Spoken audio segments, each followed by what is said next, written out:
오늘 말씀을 가지고 성령과 기도 그리고 성령과 말씀에 대해서 은혜를 나누고자 합니다. 지난 주일이 성령 강림 주일이었죠.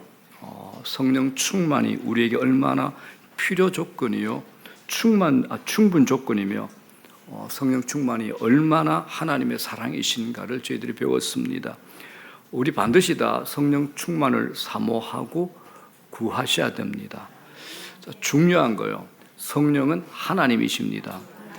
성령은 하나님의 심부름꾼이거나 어떤 잠재력을 폭발시키는 에너지가 아닙니다.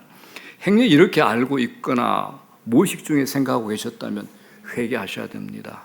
이건 하나님이신 성령을 회박하는 죄가 됩니다.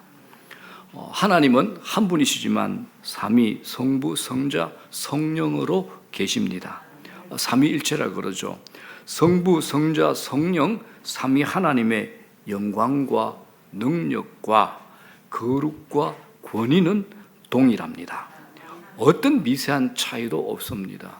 성부 하나님이 아버지고 더 세고 성령 하나님은 마치 영업이사 같은 그런 마음을 가질 수 있는데 절대 그러지 않습니다. 세 분 삼위 하나님의 영광과 능력과 거룩과 권위는 어떤 미세한 차이도 없습니다. 동일합니다. 하나님의 영이신 성령은 매우 자유로우신 분입니다. 성경에 나오는 성령의 모습 일부만 나열해 봐도 성령은 위로자입니다. 그리고 하나님 말씀 계시를 우리에게 해석해 주시는 해석자입니다. 또 우리를 거룩하게 하시는 분입니다. 기쁨의 근원이 되시죠. 우리에게 은사를 주시는 분입니다. 우리를 위해 기도해 주시는 중보자이십니다. 이분이 성령 하나님이십니다. 특별히 성령이 하시는 일이 무엇인지에 대해서 보석 같은 표현과 설명이 성경에 하나 나옵니다. 바로 양자의 영입니다. 자, 로마서 8장 15절입니다. 다 같이 읽어볼게요. 시작. 너희는 다시 무서워하는 종의 영을 받지 아니하고 양자의 영을 받았으므로 우리가 아빠 아버지라고 부르시느니라. 아멘. 우리 모두가 하나님을 아버지라 부르잖아요. 이거는 내가 부르고 싶어 부르는 것이 아니라 내 안에 성령께서 양자의 영을 허락하셔서 아버지라고 부를 수 있게 된다는 겁니다. 하나님을 모르는 사람은 종이 주인을 무서워하듯이 두려움의 인생 구덩이에 빠져 있습니다. 그러나 우리는 하나님을 두려움이 아니라 다정하고 사랑으로 아버지, 아빠, 아버지라고 부를 수 있는 양자의 영, 자녀의 신분을 우리들이 갖게 되었다라는 겁니다. 이건 죄의 노예였던 우리를 입양하셔서 그리스도와 합법적인 공동상속자로 만드셨다는 겁니다. 공동상속자입니다. 자, 로마서 8장 17절 이런 말이 있죠. 시작. 자녀이면 또한 상속자, 곧 하나님의 상속자요 그리스도와 함께한 상속자라. 그리스도와 함께한 상속자라. 하나님과 원수되었던 죄의 종들인 우리를 성령을 통해서 하나님 자녀를 입양시켜 주셨죠. 양자의 영을 주셨습니다. 합법적으로 그리스도와 함께 하나님의 공동 상속자로 삼아 주신 겁니다. 그래서 내가 예수 믿는다. 이건요, 이 우주의 주인이시고 이 우주를 지금 통치하고 지배하고 다스리시는 하나님 아버지의 상속자가 되었다라는 겁니다. 이 부분에 별로 여러분들 감동이 없어요. 나는 이거 생각하면 좋아 죽겠는데 저는 나중에 하나님 앞에 가면 이럴 겁니다. 하나님, 저한테 뉴욕을 맡겨주시든지 화성을 맡겨주시든지 좀 생각을 바꿀 생각입니다. 굉장히 별이 좋은 그런 곳에 가가지고 어느 한 별을 찍었다가 그 별을 보고 하나님 앞에 내가 가게 되면 하나님 나 그 별을 통치할 수 있게끔 해주십시오라고 하나님께 부탁을 할 겁니다. 이게 상속자입니다. 이게 성경이 우리에게 약속하는 겁니다. 제가 만든 말이 아니라 개혁주의 신학자들이 이렇게 이 부분을 해석을 합니다. 얼마 전 청년들을 대상으로 하는 비아 강연이라는 곳에 제가 제일 좋아하는 우리 박영선 목사님이 강사로 청년들의 인생에 대한 질문에 답을 하는데 이분이 이런 표현을 했습니다. 자녀들의 인생을 절대 포기하지 못하시는 하나님의 공갈 이런 표현을 썼습니다. 한 방이 있죠. 제가 듣기는 아주 적절한 표현을 하셨어요. 이분의 말을 정리하면 하나님은 어떤 경우에도 당신의 택한 자녀들 포기하지 않으십니다. 당신의 자녀들은 자신의 아들 성자 예수 그리스도의 십자가 희생이 들어갈 만큼의 대가를 지불해서라도 구해내고 영광을 쏟아부은 존재들이잖아요. 그래서 이겁니다. 나 너 절대 놓지 않는다. 나 너 절대 놓지 않는다라는 하나님의 고집이 있다라는 겁니다. 이게 창세기부터 요한계시록까지 하나님께서 우리에게 하시고 싶은 큰 그림입니다. 여러분들 도망갈 생각 절대 하지 마십시오. 절대 도망 못 갑니다. 하나님한테 매여 있는 겁니다. 그래서 우리는 어떨 필요가 있는가? 좀 제발 죄 지었다고 하나님 아버지나 잠깐 떠났다 올게 이런 못난 소리 하지 말고 뻔뻔스럽게 누가복음에 돌아온 당자처럼 아버지 나 왔슈 그러고 오는 겁니다. 이게 이제 우리의 진짜 모습, 아버지가 제일 좋아하는 기쁨의 모습입니다. 자, 그런데 지금 우리는 어떻습니까? 우리는 하나님의 자녀에게 주어진 특권에 훨씬 못 미치는 삶을 살고 있다라는 겁니다. 자, 사랑하는 여러분, 아직 성령이 내 안에 계신지 안 계신지 의심이 생기고 확신이 없는 분들을 위해서 쉽게 점검해 볼 수 있는 가장 뚜렷한 두 가지 방법을 제가 말씀드리겠습니다. 자, 고린도전서 12장 2절입니다. 다 같이 시작. 또 성령으로 아니하고는 누구든지 예수를 주시라 할 수 없느니라. 자, 여러분들 예수 믿습니까? 나는 예수를 믿습니다. 다 같이 시작. 그 고백은요, 내 안에 성령이 계시지 않고는 할 수 없는 고백이라는 겁니다. 나는 예수 믿습니다. 그러면 그분 안에는 성령이 계십니다. 여러분 안에 계신 성령이 예수님을 주시라고 고백할 수 있게 하는 겁니다. 이건 내 의지, 내 노력, 내 학습으로, 내 경험으로 할 수 없는 겁니다. 이건 성령이 오셔야 가능한 겁니다. 자, 하나 더, 로마서 8장 16절입니다. 시작. 성령이 친히 우리의 영과 더불어 우리가 하나님의 자녀인 것을 증언하시나니. 성령이 아니고서는 하나님을 아버지라고 부를 수 없습니다. 그래서 성령은 우리가 하나님의 자녀됨을 보증을 써주시고 증언을 하십니다. 후에 주님이 먼저 오시든지 아니면 우리가 이 땅의 생을 마감하고 아버지 앞에 섰을 때 내 안에 계셨던 성령께서 내가 하나님의 자녀됨을 보증해 주실 겁니다. 하나님, 이 집사는요, 이 청년은요, 이 사람은요, 이 장로는요, 하나님의 자녀됨을 내가 보증합니다라고 할 겁니다. 자, 정리해 보겠습니다. 내가 예수를 구주로 고백한다면, 하나님을 아버지라고 부를 수 있다면 그 사람 안에는 성령이 계시다라고 성경이 우리에게 얘기를 합니다. 자, 이런 맥락에서 오늘은 성령께서 우리와 가장 친밀하게 밀접되어 있는 두 가지 영역, 기도와 성령, 그리고 이 성경과 성령에 대해서 은혜를 나누고자 합니다. 기도와 성경에는 성령의 인도하심이 반드시 필요합니다. 자, 먼저 기도와 성령의 영역입니다. 자, 본문 로마서 8장 26절 봅시다. 자, 다 같이 시작. 이와 같이 성령도 우리의 연약함을 도우시나니 우리는 마땅히 기도할 바를 알지 못하나 오직 성령이 말할 수 없는 탄식으로 우리를 위하여 친히 간구하시느니라. 아멘. 기도를 하면서 내 기도가 하나님 뜻에 맞는가 맞지 않는가, 이게 하나님께 올려질까 안 올려질까 긴가민가 의심하는 분들은 이 부분이 정말 중요합니다. 이 부분을 통해서 여러분들이 기도 생활을 선명하게 정리할 수 있기를 바랍니다. 자, 여기에 성령께서 우리 연약함을 도우신다 또는 우리가 연약하다라고 할 때 어떤 뜻으로 말씀할까요? 이 말씀은 우리가 이 세상에서 겪는 고난이라는 환경 속에서 가지는 총체적인 연약함, 이 전체를 다 의미합니다. 자, 바로 뒤에 이런 말씀이 있죠. 마땅히 기도할 바를 알지 못한다, 이 말이 있습니다. 많이 들었죠. 기도할 때 하나님 뜻을 따라서 기도하라는 것은 알겠는데 우리가 또 모르는 게 있어요. 무엇이 하나님의 뜻인지 내 일상 속에서 정확하게 알지 못하고 확신으로 기도하지 못하는 우리의 무지, 무능이 연약함입니다. 성령께서 우리의 이런 무지와 무능을 도우신다라는 겁니다. 물론 우리가 성경을 통해서 하나님의 일반적인 뜻을 알 수 있고 그 뜻에 따라 기도할 수 있습니다.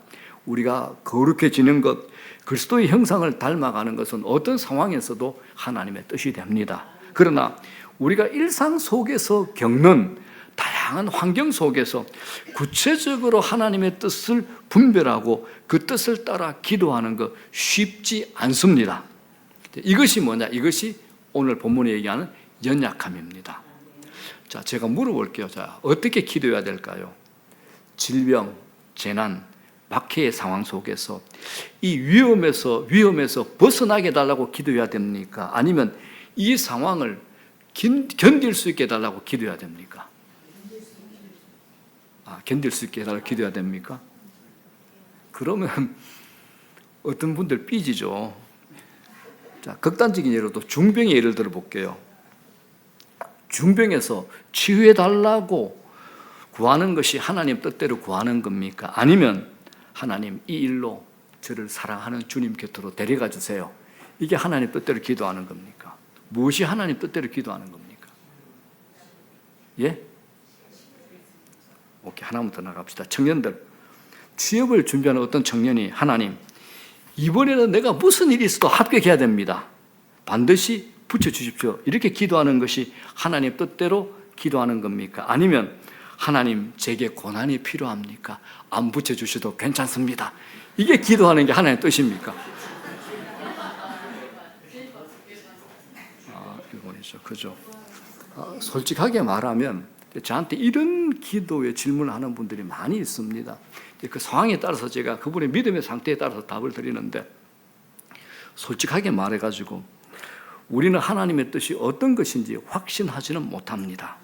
그래서 무엇을 기도해야 할지 모르는 연약함은 절대 죄가 아닙니다.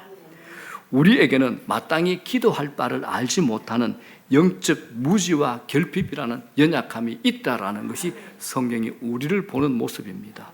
이건 우리만의 문제가 아닙니다. 구약 성경의 가장 위대한 거장이 누굽니까? 모세죠. 신약 성경의 가장 위대한 거장이 누굽니까? 바울이죠. 바울은 신약 성경의 절반을 기록했어요. 이분들도 이런 엉터리 기도를 좀 했었습니다. 자, 모세가 가나안 땅에 들어가게 해주시길 하나님께 간구했습니다. 자, 신명기 3장을 보면 가나안을 눈앞에 둔 모세의 기도가 나옵니다. 모세가 지도자로 이스라엘 백성들을 출애굽시키고 광야 40년 동안 끌고 다니면서 젖과 꿀이 흐르는 가나안 땅이 눈앞에 있을 때 하나님 앞에 드린 기도가 바로 이 기도입니다. 자, 25절, 26절 다 같이 읽어볼게요. 시작. 나를 건너가게 하사 요단 저쪽에 있는 아름다운 땅, 아름다운 산과 레바논을 보게 하옵소서 하되, 이렇게 기도했어요. 그러니까 26절 시작. 여호와께서 말씀하시기를 너희 때문에, 너희가 누구면 이스라엘 백성 너희 때문에 내게 진노하사, 다 같이 시작.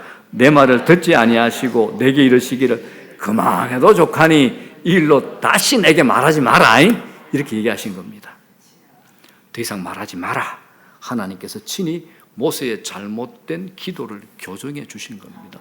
모세 같은 그런 믿음의 거장, 지도자도 잘못된 기도를 하더라는 겁니다. 신약의 거장 사도 바울도 그랬습니다. 고린도후서 13장에서 바울은 자신이 이렇게 됐죠. 복음을 막 전했어요.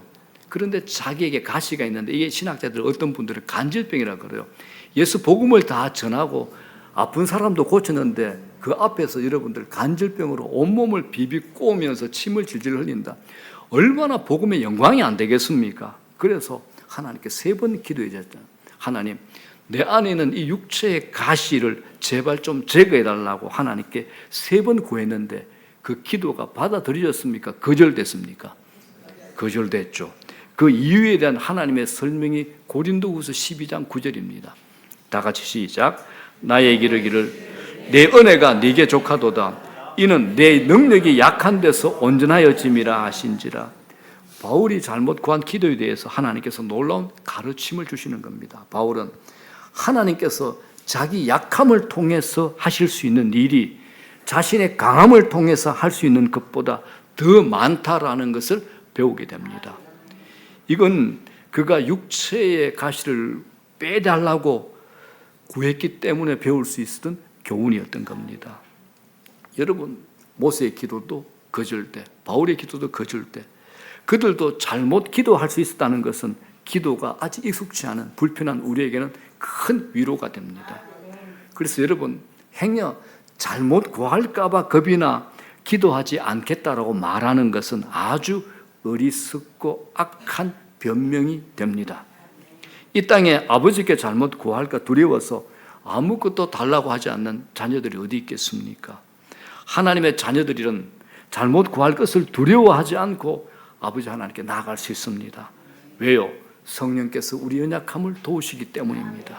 그래서 하나님의 자녀들에게는 잘 구하나 잘못 구하나 기도의 과정이 중요합니다. 기도하는 것이 중요합니다. 이 과정에서 우리는 배우고 겸손해지고 성장하게 되는 겁니다. 자, 여기서 이제 여러분들이 정말 궁금한 거, 성경의 약속을 봅니다. 자, 성령의 도우심을 봅니다. 자, 성령께서 우리의 연약함을, 우리의 기도의 어설픔을 두 가지 방식으로 도웁니다. 자, 26절 이렇게 돼 있죠. 오직 성령이 말할 수 없는 탄식으로, 이게 무슨 말이냐, 무언으로, 우리가 듣지 못하는 그런 무언으로 우리를 위하여 하나님께 친히 간구하시는 게 하나.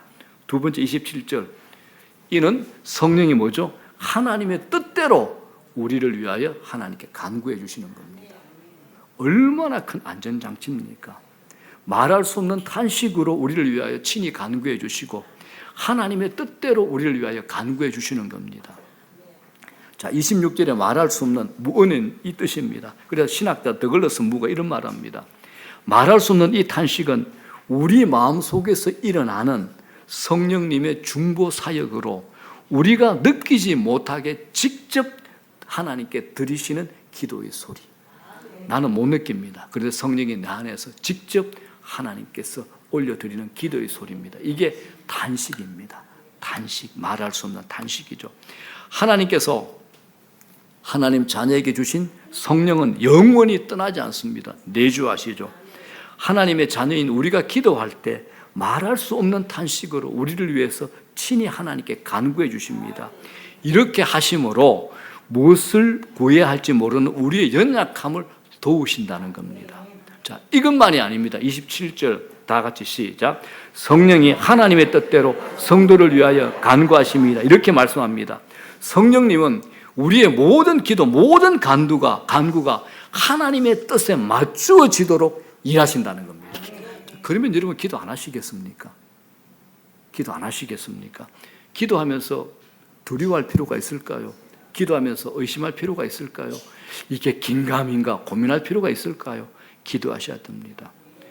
여러분, 목사도요, 하나님의 목적과 계획을 알고 거기에 맞추고 기도하지 못합니다. 그런 연약함이 우리 모두에게 있습니다.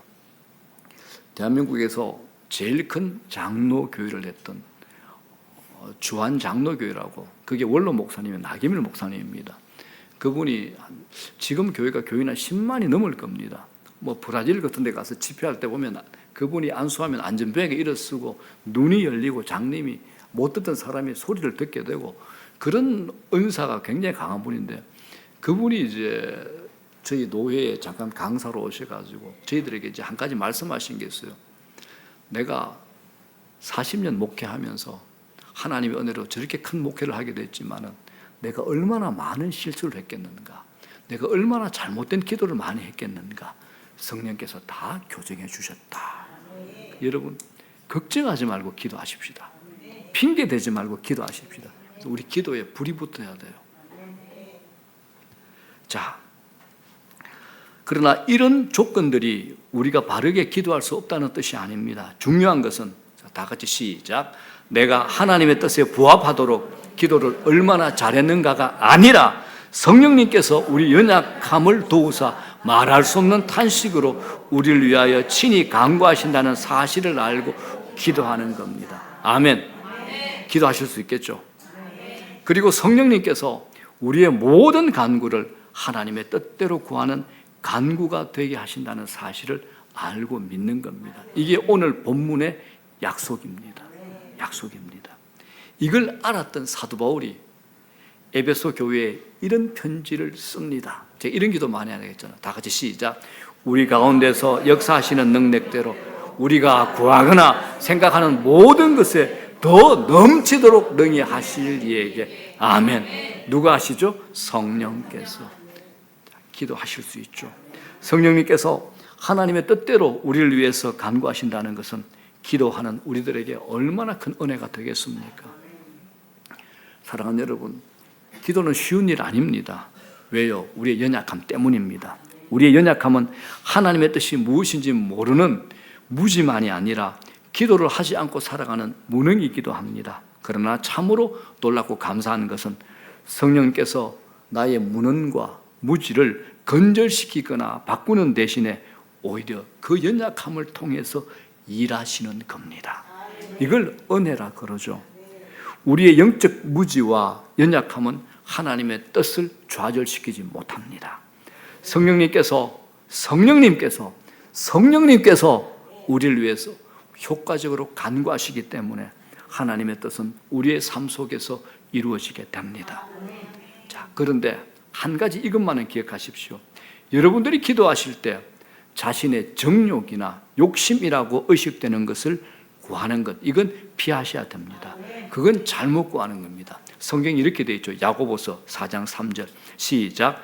구하여도 받지 못함은 정욕으로 쓰려고 잘못 구하기 때문이라. 정직한 마음으로 하나님의 뜻이라고 여기는 것을 구하려고 애쓰십시오.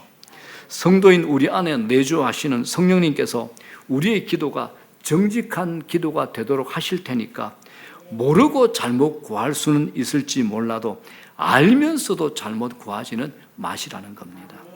알고도 그렇게 하는 것은 불순종이고 악한 일이 됩니다. 모르고 잘못 구했다면 성령님께서 깨닫게 하실 뿐만 아니라 우리의 모든 기도를 하나님의 뜻대로 하는 간구가 되게 하시고 하나님의 뜻을 이루어 주실 겁니다. 기도할 때 우리는 하나님과 동행하고 하나님의 축복을 누리게 됩니다. 기도로 하나님과 동행하시고 그 은혜를 날마다 누리고 사는 것이 얼마나 행복한 일이 되겠습니까? 사랑하는 여러분, 성령 안에서 기도하십시오. 항상 그렇게 하십시오. 이 은혜를 더 알고 누리게 해달라고 하나님의 드러난 약속을 가지고 하나님 앞에 뻔뻔하게 구하십시오. 뻔뻔하게 구하시기 바랍니다. 두 번째입니다. 성령과 성경 말씀입니다. 자, 이 성경입니다. 이 성경은 우리 신앙의 토대죠. 신앙 성장의 토대입니다. 성경 없이는 신앙이 없습니다. 신앙 성장도 없습니다. 성경 없이 교회도 없습니다. 이 성경은 어떤 특별한 인간들이 만들어낸 철학이나 사상이나 역사가 아니라 하나님의 영감으로 기록된 정확무어하고 오류가 없는 하나님의 말씀입니다. 자, 여기서 오늘 우리가 함께 생각할 질문 하나가 있습니다. 성경의 궁극적인 목적, 용도가 무엇이겠습니까? 여러분은 성경을 왜 읽으십니까? 왜 읽으십니까? 신앙의 성장을 위해서입니까? 일독하고 이독하는 신앙 경력 증명서 때문입니까? 아니면 신앙의 원리들을 터득하는 것 때문입니까? 무엇이 성경의 궁극적인 목적이고 용도가 되겠습니까? 성경은 하나님의 특별 계시입니다. 하나님께서 성경을 당신의 언약 백성에게 주심으로 당신 자신을 우리에게 알리시기를 기뻐하셨습니다. 자신을 알리심으로 하나님께서 무엇을 기대하실까요? 그 궁극적인 목적이 뭐냐? 오직 하나님을 영화롭게 하는 겁니다. 영화롭게 하는 겁니다. 성경의 궁극적인 목적은 하나님을 드러내는 거죠. 계시하는 것이고, 그럼으로써 인간인 우리가 하나님을 영화롭게 하는 겁니다. 자, 그렇다면 좀 더 구체적으로 실제적으로 제가 물어보겠습니다. 여러분들은 이 성경을 읽을 때 성경을 통해서 하나님의 영광을 보십니까? 하나님의 영광을 보십니까? 이곳까지 가셔야 됩니다. 성경을 통해서 하나님의 영광을 보셔야 됩니다. 성경에서 하나님의 영광을 본다, 이 말은 추상적으로 들릴지도 모르겠습니다. 이런 표현을 유난히 많이 사용했던 사람이 18세기 신학자, 목회자였던 조나단 에드워드입니다. 미국 명문대 프린스턴 대학의 초대 학장이기도 합니다. 성경에서 하나님의 영광을 본다는 이 표현이 당시 많은 교인에게 반감을 주고 당혹감을 줬습니다. 왜냐하면 그들은 그것이 의미하는 바를 잘 몰랐고 그것을 경험해 본 적이 없기 때문입니다. 이 의미를 이해하기 위해서 제가 오늘 이 본문을 보겠습니다. 자, 4절입니다. 불신자들의 영적 상태를 설명합니다. 이렇게 되어 있죠. 그 중에 이 세상의 신이 누구죠? 사탄입니다. 성경에 이 세상의 신, 이 세상의 임금 전부 사탄들입니다. 믿지 아니하는 자들의 마음을 혼미하게 하죠. 그래서 그리스도의 영광의 복음의 광채가 믿지 아니하는 자들에게 비치지 못하게 회방을 합니다. 자, 그리스도의 영광의 빛이 어디에 드러납니까? 복음 안에 드러납니다. 복음은 성경에 기록이 되어 있죠. 그래서 성경에서 사람이 그리스도의 영광을 봐야 되는데 그것을 보지 못하는 까닭은 사탄이 우리의 마음을, 심령을 혼미하게 하기 때문입니다. 자, 그런데 이제 뒤에 6절에 보게 되면 심령이 가려워졌던 이 불신자가 어떻게 하나님의 영광을 성경에서 볼 수 있는지 설명을 합니다. 자, 6절 시작. 어두운 데에 빛이 비치라 말씀하셨던 그 하나님께서 예수 그리스도의 얼굴에 있는 하나님의 영광을 아는 빛을 우리 마음에 비추셨느니라. 하나님께서 예수 그리스도의 얼굴에 있는 하나님의 영광을 아는 빛을 그 마음에 비춰주신 겁니다. 이건 하나님의 주권적인 역사입니다. 누구도 거절할 수 없는 하나님의 일하시며 역사입니다. 여러분, 제가 물어볼게요. 베드로하고 가룟 유다의 차이가 뭡니까? 베드로하고 가룟 유다요. 이들은 공통적으로 그리스도의 제자로 부름을 받았고 사도로 불려졌습니다. 주님께서는 가룟 유다가 당신을 파실 것을 아셨죠. 가룟 유다는 아주 스마트한 사람이었습니다. 제자 중에서 제일 스마트하고 머리에 계산이 빠른 사람이 가룟 유다였습니다. 그래서 돈꾀를 맡은 회개가 됐잖아요. 그런데 성경은 이렇게 얘기합니다. 그는 돈을 사랑했고, 주님을 사랑한 것이 아니라 돈을 더 사랑했고, 거짓말쟁이였고, 맡은 돈꾀에서 돈을 훔치는 도둑이었고, 배신자라고 말합니다. 그는 베드로와 같이 주님과 함께 있으면서도 주님의 가르침을 받았지만 눈먼 자였습니다. 그러나 베드로는 무슨 고백을 합니까? 주는 그리스도시요 살아계신 하나님의 아들입니다라고 고백했을 때 주님이 뭐라고 여기에서 응답을 해주십니까? 다 같이 시작. 이를 네게 알게 하니는 혈육이 아니요 하늘에 계신 내 아버지시니라고 말씀하시죠. 이게 무슨 말입니까? 베드로가 스스로 알게 됐다는 겁니까? 하나님께서 베드로의 눈을 열어 보게 하셨다는 겁니까? 보게 하신 거죠. 베드로는 그리스도 안에서 하나님의 영광을 보았고 그 영광에 매혹되어서 세상의 다른 것과 비교할 수 없는 경험을 하게 된 겁니다. 그런데 가룟 유다는 달랐습니다. 그에게는 눈이 떠지는 일이 없었습니다. 하나님께서 그에게 중생과 거듭남을 주지 않았던 거죠. 가룟 유다는 베드로하고 똑같이 예수님을 봤지만은 눈이 멀어서 하나님의 영광, 무한한 아름다움, 그 가치를 볼 수 없었던 겁니다. 이게 베드로와 유다의 차이입니다. 한 사람은 눈이 열려서 그리스도의 영광을 보았고 한 사람은 눈이 멀어서 돈밖에 눈에 보이는 게 없었던 겁니다. 그들이 동일하게 예수님을 보았듯이 우리도 동일하게 성경을 보고 듣고 성경을 읽고 있습니다. 그러나 여러분, 이 베드로와 유다 차이가 우리에게도 반복될 수 있다는 사실을 진지하게 한 번쯤은 생각해 보셔야 됩니다. 자, 그렇다면 우리 다 예수 믿고 중생했잖아요. 거듭났잖아요. 그런데 우리가 언제나 성경을 열면 거기서 하나님의 아름다움과 선하심 그리고 탁월하신 영광이 눈에 들어옵니까? 그렇게만 된다면 우리는 매일 천국을 살게 될 겁니다. 매일 성경을 애독하지 않겠습니까? 그런데 이상한 것은 어떤 때는 성경 안에서 하나님의 영광이 보여집니다. 감당할 수 없는 기쁨과 은혜를 맛보지만 어느 순간에는 정말 밋밋하게 말씀을 읽고 있는 우리 자신을 보게 됩니다. 왜 동일한 사람이 동일한 성경을 보면서 이런 일이 일어날까요? 어떤 조건이 그 차이를 만드는 걸까요? 자, 이게 제가 답을 드립니다. 신자라도 성경을 통해서 하나님의 영광을 보는 일은 절대 자동적으로 일어나지 않습니다. 은혜를 필요로 하는 일인데 그걸 뭐라 그러냐? 성령님의 조명이라고 말합니다. 성령의 조명하십니다. 성령님의 조명은 성경에 무언가를 추가하는 것은 아닙니다. 추가하는 것이 아닙니다. 성령님의 조명은 성경을 이해하고 그 안에서 하나님의 영광을 보도록 그 마음을 밝게 비추어 말씀을 깊이 깊이 수용하게 하는 성령님의 은혜로운 역사요 일하심이 바로 성령님의 조명하심입니다. 여기서 우리가 오해하지 말아야 될 것, 성경이 하나님의 영광을 드러내고 증거하는 점에서 뭔가 부족해서 성령님의 조명이 필요한 것이 아니라는 겁니다. 성령님의 조명이 성경을 하나님의 말씀을 만들거나 하는 것은 절대 아닙니다. 성경은 이미 자체로 완전하고 충족된 하나님의 계시입니다. 다만 성경을 읽는 인간인 우리 자신의 불완전과 부족함 때문에 성령님의 조명이 필요한 겁니다. 이런 관점에서 시편 기자는 이렇게 고백을 합니다. 시편 119편 18절. 이 기도 우리 하셔야 됩니다. 시작. 내 눈을 열어서 주의 율법에서 놀라운 것을 보게 하소서. 아멘.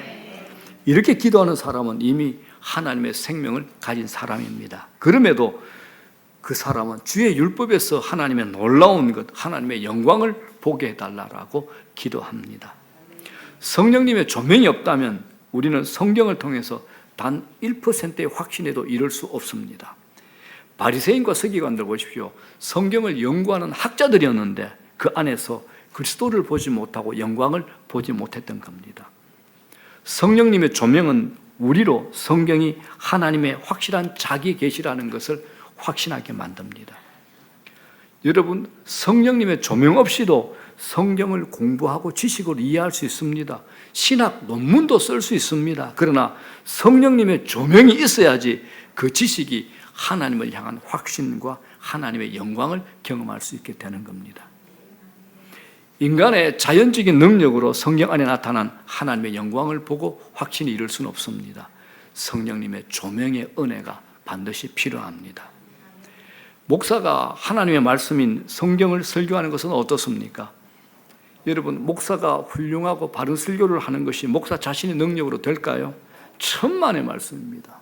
여기에 성령님의 조명하심이 반드시 필요합니다. 우리나라에서 제일 큰 목회를 하셨던, 전 세계에서 제일 큰 교회를 하셨던 조영기 목사님, 우리나라 교인만 120만이 됐습니다. 세계적으로 얼마나 큰 교회 하셨습니까? 그분이 늘 그랬습니다. 내가 무슨 실력이 돼, 내가 무슨 능력이 돼, 성령께서 나를 도우셨지, 성령이 나를 조명하셨지, 늘 그렇게 고백했던 겁니다. 우리나라의 큰 교회 명성교회 김상환 목사님, 요즘 말로 하면 그냥 성령 학교만 다녔던 분입니다. 그분이 어떻게 그렇게 설교할 때마다 교인들이 눈물 흘리고 울고 하나님 앞에 항복하게 될까? 그건 성령의 조명하심입니다. 말씀을 준비하는 저에게만 성령의 조명하심이 필요한 것이 아닙니다. 설교를 듣는 회중인 여러분에게도 성령님의 조명이 필요합니다. 그렇게 될 때 설교를 하는 목사와 듣는 회중 모두가 그 말씀에서 하나님의 영광을 보게 되고 말할 수 없는 즐거움으로 기뻐하는 일이 일어나게 됩니다. 이것을 우리는 성령 충만한 설교와 예배라고 말할 수 있습니다. 이런 은혜를 누릴 수 있기를 주의 이름으로 축원합니다. 자, 이 점에서 성경에서 성령님의 조명이 가져오는 은혜 이렇게 볼 수 있습니다. 고린도전서 2장 다 같이 시작. 내 말과 내 전도함이 설득력 있는 지혜의 말로 하지 아니하고 다만 성령에 나타나신 능력으로 하여. 아멘. 그러죠. 우리가 전도할 때도 전도자인 우리도 그리고 듣는 자에게도 성령의 조명하심이 있도록 먼저 기도하셔야 된다라는 겁니다. 성령의 조명하심이 확고한 확신에 이르게 합니다. 이제 말씀을 정리합니다. 여러분, 성경에서 그리스도의 영광, 하나님의 영광을 보십니까? 보신 적이 있으십니까? 보기를 원하십니까? 우리는 얼마든지 교회 안에서 평생의 시간을 보낼 수 있습니다. 그러나 그것이 우리를 구원하지는 않습니다. 성경에서 그리스도의 아름다우심과 선하심과 영광을 보는 것, 이게 필요합니다. 그것이 거듭난 하나님의 자녀들에게 주어진 은혜요, 특권입니다. 거듭난 자녀에게만 주시는 성령님의 조명하시는 은혜로 되는 일이기 때문에 그러합니다. 그렇기 때문에 여러분, 좀 전에 읽었던 시편 기자의 고백처럼 내 눈이 열려서 성경에서 하나님을 보게 해 주시기를 구하십시오. 다 같이 읽겠습니다. 시작. 내 눈을 열어서 주의 율법에서 놀라운 것을 보게 하소서. 다시 한번 시작. 내 눈을 열어서 주의 율법에 놀라운 것을 보게 하소서. 사도 바울도 에베소 성도를 위해서 기도했듯이 마음 눈을 밝히 열어 하나님을 알게 해주시기를 구하고 또 구하십시오. 우리 인생이 이보다 더 중요한 일이 어디 있겠습니까? 성령님께서 복음의 말씀을 조명해 주신 1세기의 성도들은 고난 속에서도 죽음 앞에서도 사자굴에 끌려가면서도 이런 고백을 했습니다. 베드로전서 1장 8절 시작. 예수를 너희가 보지 못하였으나 사랑하는도다. 이제도 보지 못하나 믿고 말할 수 없는 영광스러운 즐거움으로 기뻐하니 죽음에 끌려가면서 순교 장소로 끌려가면서 이런 고백을 하는 겁니다. 하나님께서 이런 충만한 은혜와 기쁨과 영광을 저희들에게도 허락해 주시기를 구합니다. 이를 위해서 여러분 부정적인 거 하나를 조심하셔야 됩니다. 탐욕은 피하십시오. 탐욕이 뭐냐? 피조물을 하나님보다 더 사랑하는 것, 이걸 탐욕이죠. 이걸 성경에서 또한 우상 숭배라 그럽니다. 가룟유다가 보여준 것이 바로 그것입니다. 예수님을 따랐던 그 사람을 사로잡고 있었던 것은 바로 탐욕이었습니다. 빛보다 어둠을 더 사랑했고 탐욕이 마음에 가득한 그는 슬프게도 그리스도의 아름다우심, 완전하심, 선하심, 무엇보다도 그리스도의 영광을 보지 못했던 겁니다. 하나님께서 우리 한 사람 한 사람에게 거듭남의 은혜와 성령님의 조명하심을 허락하셔서 성경 안에서 하나님의 아름다우심, 하나님의 선하심, 그 탁월하신 영광을 보게 하시고 그 영광에 우리를 취하게 하시고 그 영광에 우리를 만족하게 하시고 그 아름답고 선하신 하나님을 닮아가는 복된 역사를 우리 모두에게 주시기를 주의 이름으로 구하고 축원합니다.